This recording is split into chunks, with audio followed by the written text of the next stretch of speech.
Super Mario Odyssey, what are we on? 4 now, so we're still in the Sand Kingdom. We're all the way up here at the top of the Sand Pyramid. Are we at the pyramid yet? I don't think we're at the pyramid yet. So the next kind of goal is going to be moon shards in the sand.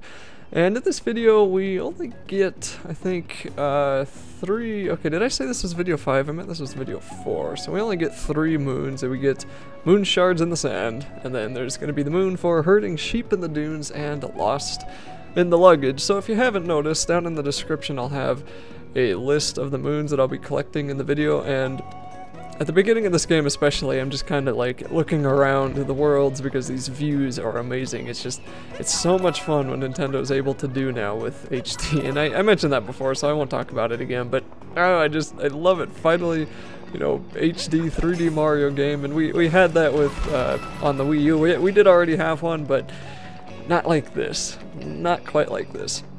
So anyway, for this part, we need to get on over to where those moon sand shards are, and you can climb onto these, or I guess not climb, but walk onto these platforms, and you'll want to blow up all of these blocks that are in your way so you can get a couple of those coins.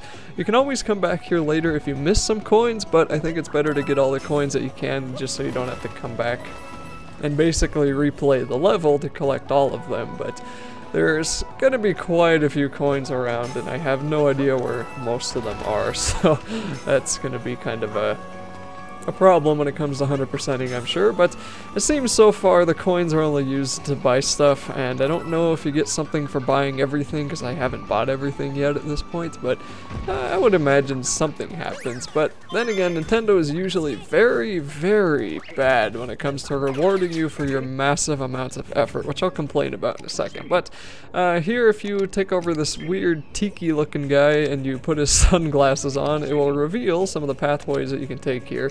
And there's going to be a few, which you can't jump as this guy. I was thinking, maybe, do I have to do this whole part as one of these people? But no. You have to get out of him and walk on the invisible platforms yourself. And right there, you could see my left Joy-Con was messing up again because I walked right into the cactus when I didn't mean to. So I'm probably going to have to send that Joy-Con into Nintendo, although part of me just kind of wants to wait until the warranty runs out and then, you can solder an antenna to some part of it yourself, which isn't too difficult. You can do that yourself. I just don't want to bust open the Joy-Con before the warranty because those things cost like 80 bucks, so I may just wait for that. But anyway, as I was saying before, Nintendo's not always the best at rewarding you for your efforts in gaming, and you can see that in Breath of the Wild. And I don't know if you got a better reward or not with one of the expansions. I don't think you did, but in Breath of the Wild, if you collect every single one of those, those little nuts, those, what are they called? There's like over 900 of them, but those seeds, those like kokori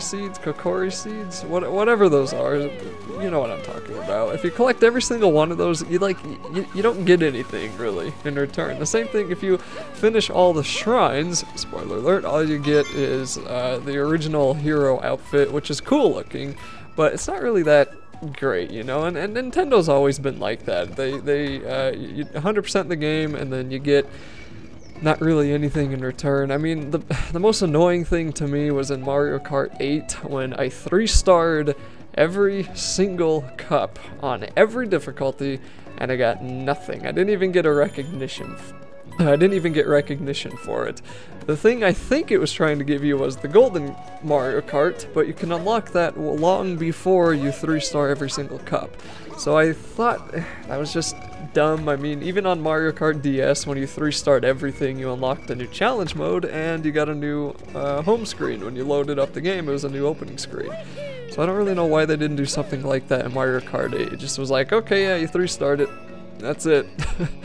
Anyway, to get these moon shards, all you have to do is just wander around, find out where they are, and I fell down there because I was like, where the heck is this platform? Oh, okay, it wants me to go into the middle and then over here to the right. I thought that the platform was that one that I just fell off of. But no, it was not.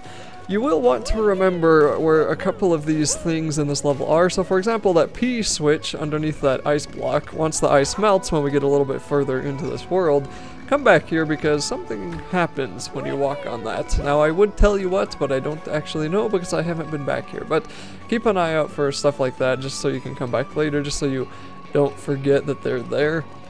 And then that'll help you out, I guess. You can always refer to your map too, but anyway, we have 4 of the moon pieces here, and we're gonna come over here and grab the 5th one, which is kind of near the edge. Try not to fall off. If you fall off and die, I've only actually died once in this game so far, but if you die in places, you go to your last checkpoint and you lose some coins. I don't know what happens if you lose all your coins. As far as I know, there's no lives in this game, so there's probably no game overs.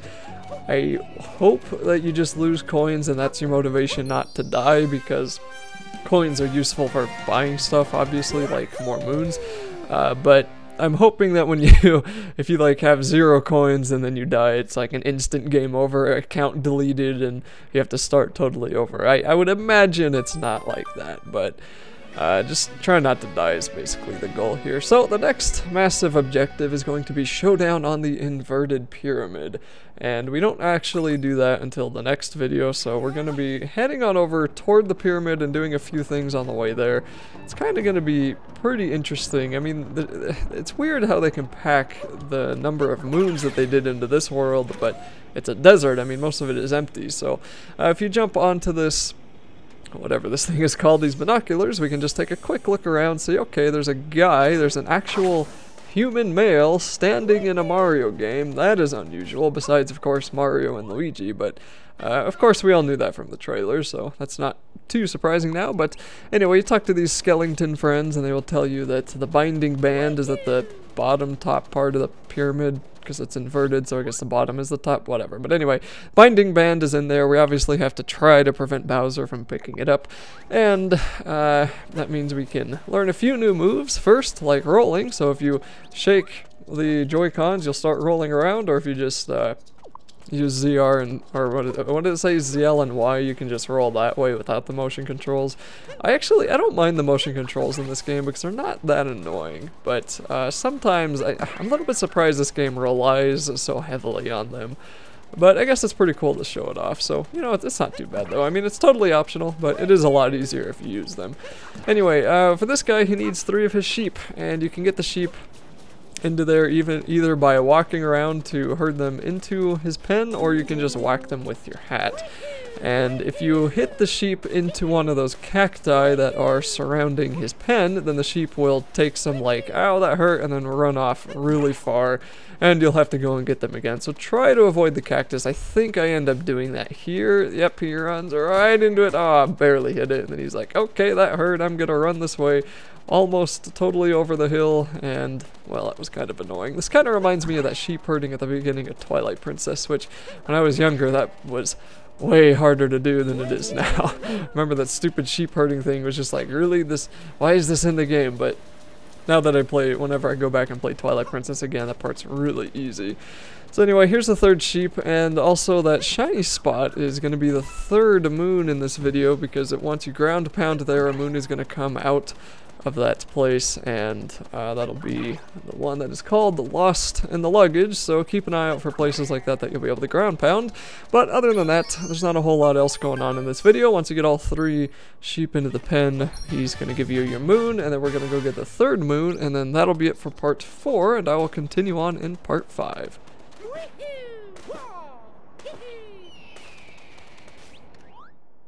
Hey, we went, Tad.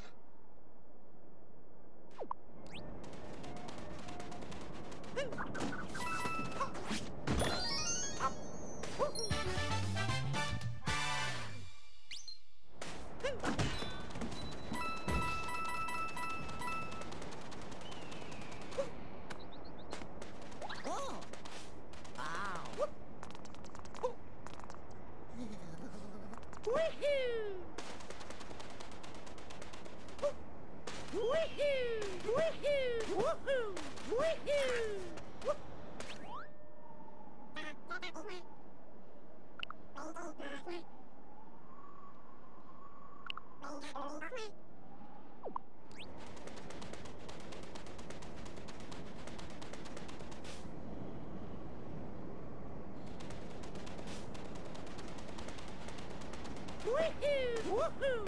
Woohoo!